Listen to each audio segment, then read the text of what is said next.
Isang maulang umaga sa inyo guys, no? Especially dito sa mga nasa Calgary. Ayan, so medyo maulan talaga ngayon. Ayan. Ayan, so maghapon tong ulan namin, ano? And ito, dito kami ngayon sa daycare. Hinatid lang namin si Zion. Ayan. Okay.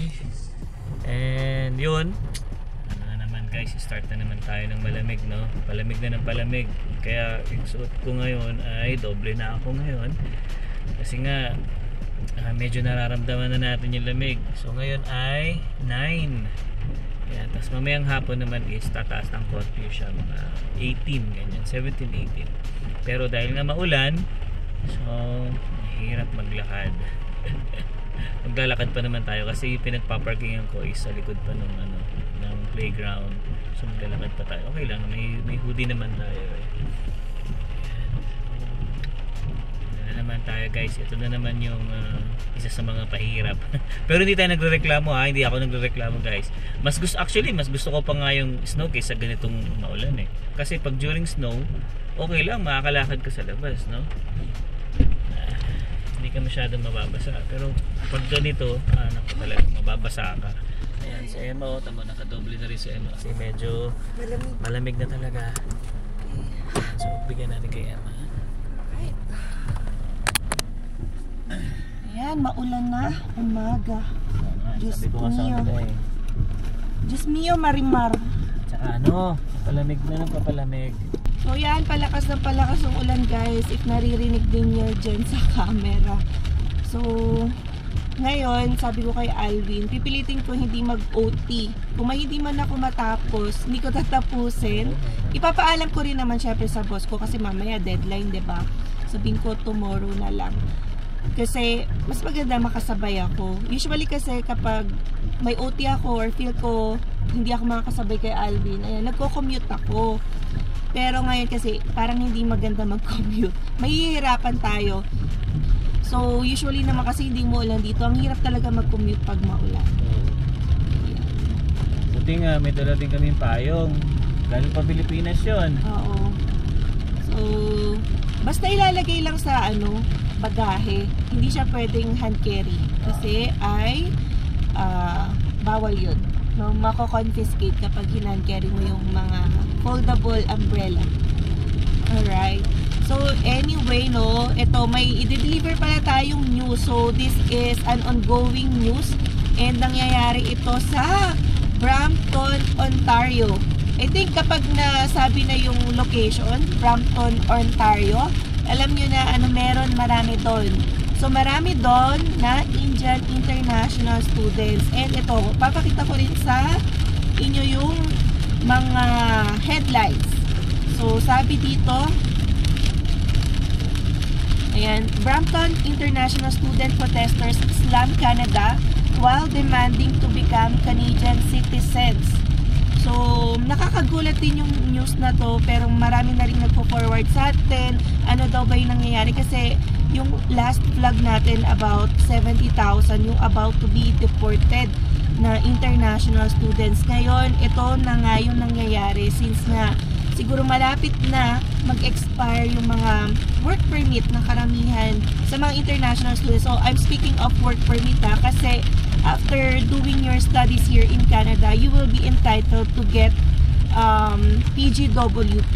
So, applyan mo lang yon once you fulfill yung eligibility requirements para sa PGWP. You will be granted 1 year, 2 years, or 3 years ng post-graduation work permit.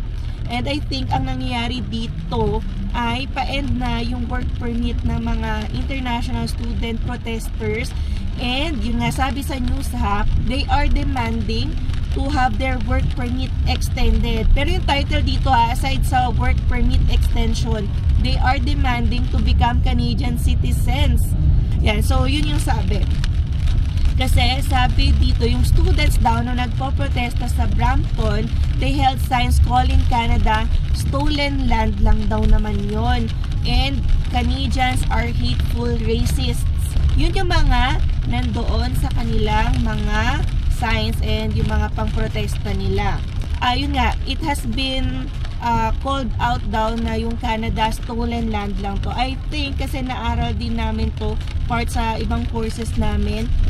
Yung Canada kasi talaga originally ay yan, it belongs to mga First Nations, yung mga indigenous people.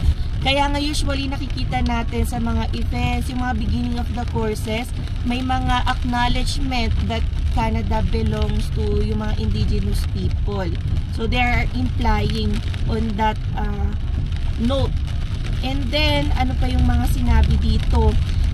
Ito nga, nagpo-protesta sila. Yan, naglagay sila ng maraming tent. Doon sila natutulog para yan, makatch daw yung attention ng federal government to extend their work permit. And sabi pa nila, ini-embrace nila yung old saying na, hell no, we won't go. Kasi syempre, diba, pag end na yung work permit mo, you should leave. Pero these international students in Brampton, Ontario, they're saying na, no, we won't go. So, yung term pala na deportation, nasasabi yan sa mga news, yan, kaya share din yung headline, kasi different naman yung mag-e-end yung work permit mo, tapos uuwi ka, kumpara sa deportation. Ito kasi sila, nag-end na yata talaga yung work permit validity nila. So, they need really to be deported na. Kasi wala na silang status. Pero, sila yung ayaw nilang umuwi and ayaw nilang i-follow yung validity ng permits nila and they are demanding the extension. Ito pa parang lumalabas na PNP na sila dito. Kasi kung wala kang status, no? Kasi pag nawala ka ng status, alam ko, you should restore your status para magka-status ka. Kasi bawal talaga na, syempre, you are staying here in Canada without any valid status. Tapos, it would appear that the purpose of the protest is to pressure the Canadian government to give them full Canadian citizenship. I think this is too much. I think any people, kahit temporary foreign workers or Canadian citizens, permanent residents, so it's for me so it's not right to demand from Canadian government to give you citizenship. Kasi para sa amin talaga, it must be earned in a proper way, proper pathway, proper channel. So kung wala tayong makitang magandang alternative or pathway as of now, edi parang we should go or follow kung ano man yung nasa permits natin, kung kailangan umuwi. And kung gusto nyong bumalik talaga and make Canada your home, pwede naman bumalik at the proper time. Yan. But ito yung nga, yung parang protesta nangyayari, it's been pressuring Canada government daw. Pero yun nga, sabi sa news naman talaga, ine-emphasize nila na when you get your student permit or student visa, wala kasama doon na guarantee that you will become permanent resident or Canadian citizen. So, sabi dito, it's not part of the deal when you are allowed to come to Canada. So, kaya lang, I think, iba talaga yung nangyayari sa Brampton, Ontario, with the Brampton international students. So, maraming tents talaga na nakalatag doon and they are holding protests para ma-extend ang kanilang work permits. So, if you will see sa news, ang dami nilang signs or labels, yung signages para mapakita nila kung ano ba yung sinisigaw ng kanilang damdamin at ng protesta nila. So, sabi nga nila, Canada is stolen land. And then, ito another sign, stop hate and racism. So, iniisip ko nga, where's the hate coming from? So, marami ba talagang hate and racism na nangyayari? And since nakikita ko nga sa video, it's mostly Indians. Wala naman ako makitang Pinoys na nagpo-protesta sa Brampton, Ontario. So, I think Indian international students are saying that they are facing a lot of hate and racism from the Canadians. So, yun ang kanilang saloobin. So, yun pero iniisip ko, pag umulan kaya, saan sila mag-i-stay? Kasi nga naka-tent, no? Dito sobrang sobrang ulan. Sa Toronto maulan din, di ba? I think, no? Iba't ibang bahagi naman tayo ng Canada. Alam niyo ba, sobrang laki ng difference ng hours namin. So, sa PEI, I think, kasi meron kaming webinar for Forex kagabi nila Jenny. So, meron kaming guest na nag-join. I think from PEI. So, 3 hours difference yun. And then, sa Ontario rin yata 3 hours difference from Calgary. And then, sa Vancouver naman, 1 hour difference. So, alam niyo naman yung difference ng mga time zones kahit nasa isang bansa lang tayo. Kasi napakalawak ng Canada. Kalaki ang Canada. Ayan, pakita ko guys. Grabe. Mahirap ang drive ganito. Ayan, no? Tula. Sobrang lakas na ng ulan. So, dito talaga dapat maging careful. Kasi, ito yung mga types na dami-daming naa-aksidente kasi hindi nakokontrol yung sasakyan. Pero sila dito, kahit ganyan, mabibilis pa rin magpatakbo. Oo. So, alam nyo ba guys sa amin, kasi sa law firm ko nga, personal injury law firm, we assist yung mga tao na napapangga ang sasakyan and nai-injure din sila. So, ang dami naming kliyente din nung nagkaroon ng hail. Alam niyo yun, hailstorm dito sa Calgary. Kasi may situation din to na nabasag yung windshield nila along the way. So, hindi nakakita ng maayos yung driver. And then, yun, napangga niya yung nasa unahan niya, napangga siya sa likod, parang ganon. Pero yun, dapat talaga ingat-ingat. And yan, going back sa topic na yun, no, yung mga protesters, I thought that yung when we made the video, yung 70,000 protesters, walang encampment na nangyayari, nagpo-protesta lang sila. Pero ngayon talaga ay parang ginawa na nilang bahay daw, or basta nagtirik na talaga ng tent dun sa Brampton para mapakita nila sa Canadian government yung kanilang gusto mangyari. So, yun nga, nagtatanong din actually yung residents sa Brampton, no? Kasi syempre nakikita nila yung nangyayari doon. Until when kaya magkakaroon ng protesta sa area nila? So, yun. Paano kung hindi sila pansinin? Yan, it really depends kasi hindi ko rin sure. Hindi ko alam kung ano yung action ng government sa nangyayaring protesta. But yeah, it's making noise naman sa news. So kaya may mga news and na nakakalabas na rin news articles, and then you can see sa YouTube channels ang daming mga news covering the protests in Brampton, Ontario.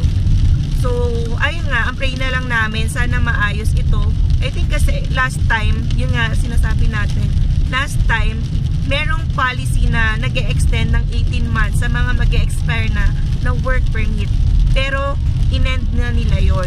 So I think yun yung siguro inaasahan nila mangyari sana, pero hindi na nag-apply sa kanila. Kaya yun. So ibig sabihin, hindi PGWP nila, hindi sila nakakuha or nakapag-apply ng Pwede. Kasi ang PGWP pwedeng 1 year lang.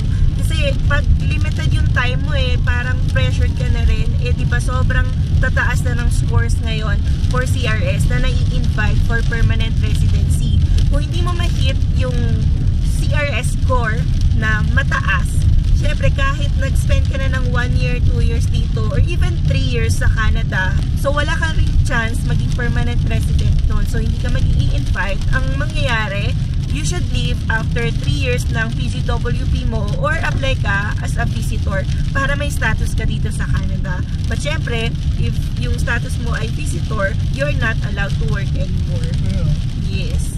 So yun, hopefully maging maayos na ang nangyayari dyan. But gladly naman, ayan, as sa nakikita namin dito sa Calgary or baka hindi lang namin alam, let us know, walang protesta nangyayari dito sa Calgary. But let us know para tingnan natin. Kasi ang hot area lang din talaga na nakikita ko pag Toronto ay ayan, Brampton, Ontario. So marami kasing international students doon na Indians. So yan. Anyway, so ang hirap mag-drive kasi ang lakas ng ulan. yan. Pero malapit na kami. Halfway pa lang pala ng 15. Late si Alvin. Ako on time pa rin kasi 8:20 ako. Si Alvin, late siya ng 10 minutes. Okay lang kasi yung lunch time naman namin is 1 hour. So 30 minutes na lang ako. Yan, pwede niya kasing i-adjust yung lunch niya. Traffic. Oo. Guys, ito na yung build up ng Thursday na traffic. ngayon, no? Oo, papunta sa downtown. Anyway guys, yun nga pala merong event na mangyayari dito sa Calgary kasama this coming October 4 and 5. Yan, makakasama natin guys ang team ng Spot Pinoy. Kasama dyan si Sis Ina, si Rice Velasquez, and then si Mark Carino. And aside from that, sa Spot Pinoy team, galing din sa Edmonton, napupunta dito sa Calgary si alam niyo na, Boss Ina. alam niyo na pag Edmonton, siya yung pinakagwapo sa Edmonton talaga. Hihingi tayo ng sample ng sayaw kay Inags. Pero sabi ni Mark kay Alwin ay sasayaw din daw to. So sabi ko, kailangan turuan. Ayan. Okay, dancer naman ako. Wow, dancerista. So practice na ng sayaw. And I hope magkita-kita tayo this coming October 4 and 5. So yung event pala na yun guys is nag-sponsor nun ay Elements Residences. Yeah. So yun guys, kung gusto nyo bumili ng bahay sa Pilipinas or condo. Ganyan. So, you can pre-register, meron din dito QR code that if you will be interested in knowing or investing dyan sa condo sa Philippines by Elements Residence, ayan, you can check on this one. Yun guys, mangyayari tong event na to dito sa Pacific Hut na restaurant dito sa Calgary. So, attend muna tayo ng work I think sa umaga, and then hapon yung event na yon. So kita-kita tayo guys. I'm very excited to meet you and the rest of the team. Ayan. So magsasama-sama ang ilang vloggers dito sa Canada, hindi lang sa Calgary, pati na rin sa iba't ibang bahagi ng Canada. Alright.